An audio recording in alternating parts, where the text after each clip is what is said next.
Hi everyone, कैसे हैं आप सब। आई होप कि आप सब अच्छे होंगे। तो देखिए यहाँ पे मैंने कढ़ाई गरम कर ली, तेल डाल दिया और इसमें लहसुन और हरी मिर्च का मैं डाल दी हूँ तड़का। और इसको अच्छे से ब्राउन होने के बाद फिर मैं इसमें डाल देती हूँ टमाटर। तो बन रही है यहाँ पे टमाटर की चटनी। वैसे तो मैं टमाटर की चटनी ना टमाटर को उबाल कर छील कर और पीस कर बनाती हूँ, लेकिन थोड़ा सा ही बनाना था। 3-4 छोटे छोटे टमाटर थे तो वही सजल को खाना था, तो मैं इसी तरह इसमें छौंक लगा दी।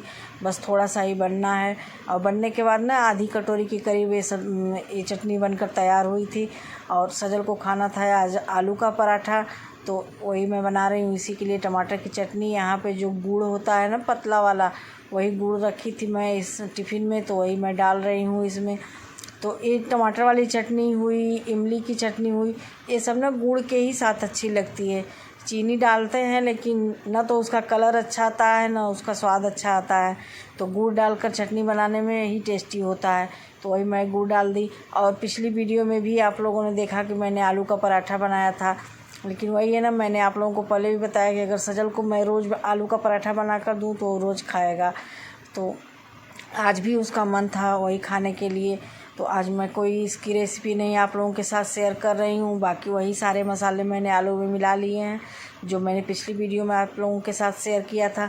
हाँ, बस वही धनिया पत्ती नहीं थी तो धनिया नहीं डाली, बाकी सारे वही मसाले मैं डालकर और सेक लेती हूँ सजल के लिए आलू का पराठा। और आज है मेरी छुट्टी, तो छुट्टी का मतलब आज मेरी बेटी गई है तो मैं छुट्टी ली हूँ। तो बेटी सुबह ही निकल गई, तो उन लोगों को पहले नाश्ता पानी बना के देने के बाद फिर मैं अपने लिए और सजल के लिए बना रही हूँ। और पराठे बनाते बनाते साथ के साथ मैं चाय भी पी रही थी, तो चाय भी मेरा ख़त्म हो गया। सुबह मैं चाय पी नहीं पाई, मतलब अपने लिए चाय रखी थी, वही जाना था बेटी को, तो उसी हड़बड़ी में काम करते करते इधर उधर मेरी चाय ठंडी हो गई तो पी भी नहीं। तो अब मैं आराम से सारा काम हो गया है, बस वही नाश्ता बनाना था, तो आराम से चाय लेकर भी साथ के साथ मैं ले ली हूँ, पी रही हूँ। और इधर बन रहे हैं आलू के पराठे सजल के लिए, तो पहले सजल को देती हूँ, उसके बाद फिर मैं अपने नाश्ता करूँगी। तो देखिए मेरा आलू का पराठा, टमाटर की चटनी और तरबूज का जूस बनकर तैयार हो गया है। ये सब नाश्ता पानी होने के बाद फिर कपड़े धुली थी। तो देखिए जो स्टैंड है ना, मैं पहले इसको छत पे रखती थी, पहले का मतलब वही ठंडी में छत पे रखती थी, लेकिन अब तो 2 घंटे में वैसे भी स्पिन किया हुआ कपड़ा है तो नीचे भी सूख जाता है। तो अब मैं इसे लेकर आ गई थी नीचे, मतलब नीचे लाए हुए भी मुझे करीब 1 महीने हो गया, तो अब नीचे ही कपड़ा फैला देती हूँ तो आराम से 2-3 घंटे में सूख जाता है। धूप भी इतनी तेज़ हो रही है, हवा भी इतनी तेज़ हो रही है, तो ऊपर रखने का कोई मतलब ही भी नहीं है, तो नीचे आराम से सूख जाता है। तो कपड़ा मेरा जब तक मेरा पूरा काम हुआ तब तक कपड़ा भी चलकर तैयार हो गया था, और अब मैं इसे फैला देती हूँ तो साथ के साथ काम भी होता रहेगा और ये सूखता भी रहेगा।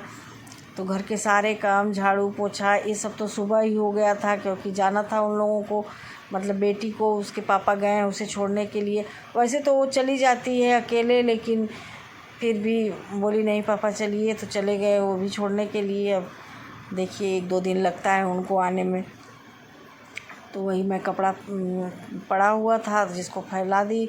अब मैं जो स्टैंड है ना, इसको कमरे के अंदर एक तरफ कर दूँगी तो कपड़ा सूख भी जाएगा। इधर आ गए थे सजल के सर को जो पढ़ाते हैं ट्यूशन, घर पे आके ना वही सर आ गए थे, तो उन्हीं के लिए मैं चाय पानी लगाने लगी। तो चाय बन रहा है, इधर पानी है, पानी तो बॉटल में देखिए एकदम पूरा बर्फ़ जम चुका है, तो इसमें से थोड़ा सा ठंडा पानी मिलाती हूँ। इस समय इतनी ज़्यादा गर्मी हो रही है ना हमारे यहाँ कि मतलब फ़िल्टर का पानी भी गर्म हो जा रहा है। अगर इकट्ठा हुआ है फ़िल्टर का पानी कुछ देर का तो भी मतलब पिया नहीं जा रहा है, तो थोड़ा सा पानी मिलाना ही पड़ रहा है। तो वही पानी मिलाकर अब उनको देती हूँ चाय पानी।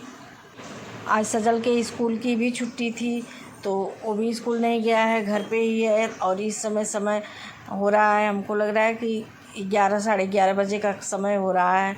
तो इस समय आ गए थे, उसके ट्यूशन वाले सर फ़ोन किए तो बोले कि आ रहा हूँ, जब घर पे ही है। मतलब कल ही उनको पता चल गया था कि आज सजल का स्कूल बंद है, तो वही आ गए थे पढ़ाने। सजल पढ़ रहा है इस समय, और देखिए मैं उनके लिए चाय पानी जो भी था मैं लेकर जा रही हूँ देने के लिए। तो सजल को ना मैथ का ट्यूशन घर पे आके ही सर पढ़ाते हैं, तो वही पढ़ रहा है मैथ। पढ़ने को तो बगल में कोचिंग भी चलती है, बगल का मतलब यहीं रोड पे कोचिंग भी चलती है, तो जाके पढ़ सकता था। लेकिन वही है कि 12th में है इस साल, और सजल बहुत ज़्यादा खुलकर किसी से बात भी नहीं कर पाता है।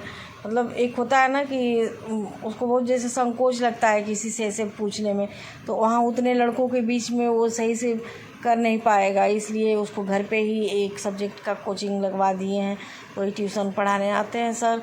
और इधर था मेरा कुछ कपड़ा, तो ये जो कपड़ा है ना सूट का कपड़ा है, इसकी मैं स्टिचिंग करनी है आज। और ये कपड़ा मतलब जब पिछली गर्मी बीती, हमको लग रहा है कि सितंबर अक्टूबर का मैं काट कर सूट रखी थी, और इसको फिर उसके बाद ठंडी आ गई। ये कॉटन है, मतलब गर्मी में पहनने वाला, तो उसके बाद मैं सिल नहीं, काटने को तो काट ली थी लेकिन सिलाई इसकी नहीं हो पाई थी।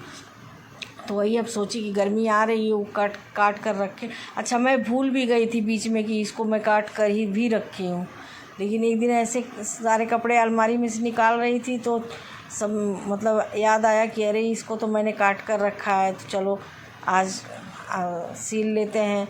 और वैसे भी मेरा मन भी सुबह से नहीं लग रहा था, क्योंकि बेटी इतने दिन रही, 1 महीने से ऊपर भी ही रही, तो एकदम घर खाली खाली अच्छा नहीं लग रहा है। और जाते समय ना मैं आप लोगों को दिखा नहीं पाई, क्योंकि होता है ना मुझ में इतनी हिम्मत नहीं हो पा रही थी कि मैं कैमरा उठाऊं और उसको जाते हुए शूट करूं, तो कोई रिकॉर्डिंग सुबह से नहीं हो पाई।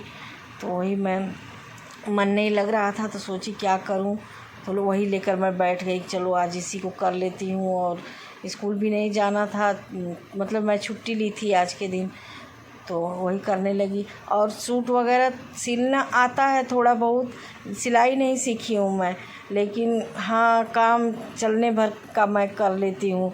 ऐसा नहीं कि नहीं मैं सिलाई में एकदम परफेक्ट हूँ, बस वही है कि काम चल जाता है। 1-2 वीडियो के बाद मैं आप लोगों को सूट पहन कर दिखाऊंगी, तो आप लोग बताइएगा कैसा सिला है।